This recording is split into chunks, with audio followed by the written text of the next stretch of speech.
Let's talk about Mitch McConnell first. He's going to step down as the leader of the Republican Senate. Your reaction to it? This is shocking. I certainly didn't see this coming. In fact, we knew that even heading into the November elections, Mitch McConnell has been doing actually a pretty phenomenal job of actually recruiting candidates to compete for many seats. In fact, one of the unexpected moves was former Governor Larry Hogan of Maryland surprising many by getting into the Senate race here in the D.C. area. And of course, that was all due to Mitch McConnell's political machinations in order to do that. And so while Mitch McConnell was seen as making every move to ensure that Republicans would take back control of the Senate in 2024, to see this move by him now to step down from leadership was certainly surprising. The officials are saying that it wasn't his health concerns. He's had some over the last year or so, but is that maybe the reason they don't want to say it out loud? He's 82. He is, but Mitch McConnell has always been someone who was craving for power. And again, because of what we have been seeing him do lately, I think what we're seeing, though, is that there are a growing number of members within Mitch McConnell's own caucus that are no longer willing to just blithely accept whatever Mitch McConnell says. In fact, we see Rick Scott from Florida or Josh Hawley from Missouri and even Ted Cruz continuing to push back. And that number of people who are contesting Mitch McConnell's leadership and frankly, his power in the Senate, that number is growing within his caucus. And so I think what we're seeing here is the writing is on the wall, and that there is going to be a time when Mitch McConnell was going to have to move from this spot, either of his own volition or being forced to do so. And I think he chose the former rather than the latter. And it is interesting. He's going to stay on, though, through the end of his term in 2027.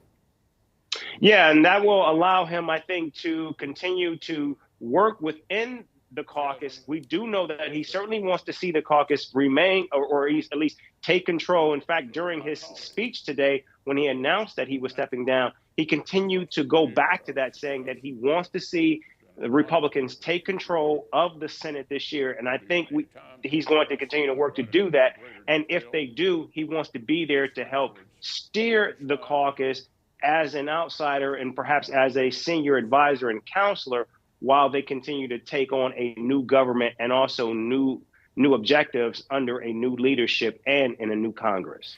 And now we're hearing reports also that he may endorse Trump.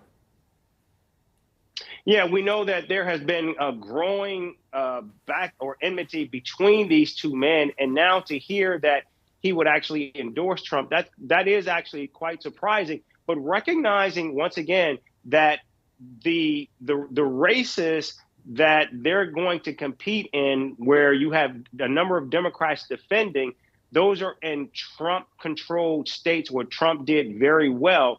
And Mitch McConnell, recognizing, being ever the political astute person that he is, recognizes that in order to bring the Senate or his caucus to control the Senate, he's going to have to work with Donald Trump, and doing so grudgingly. And I think, again, because we know how craving he is for power, he's willing to do that in order to bring his caucus over the finish line. And what do you think his legacy will be when he steps down as leader in November and as a senator in 2027? Well, I don't think history is going to be kind to Mitch McConnell. We do know that he's never presided over any piece of groundbreaking legislation during his time as Senate Majority Leader. And quite frankly, during his time as Senate Majority Leader, we saw Congress operate as one of the most ineffective or least productive Congresses.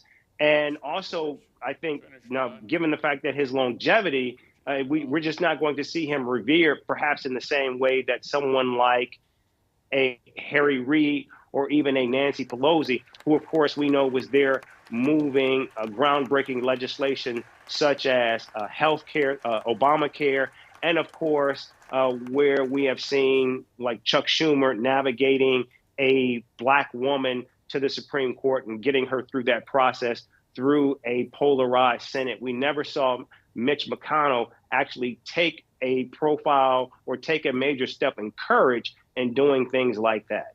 Okay. Eric, thank you as always for your insight. You bet. Thank you.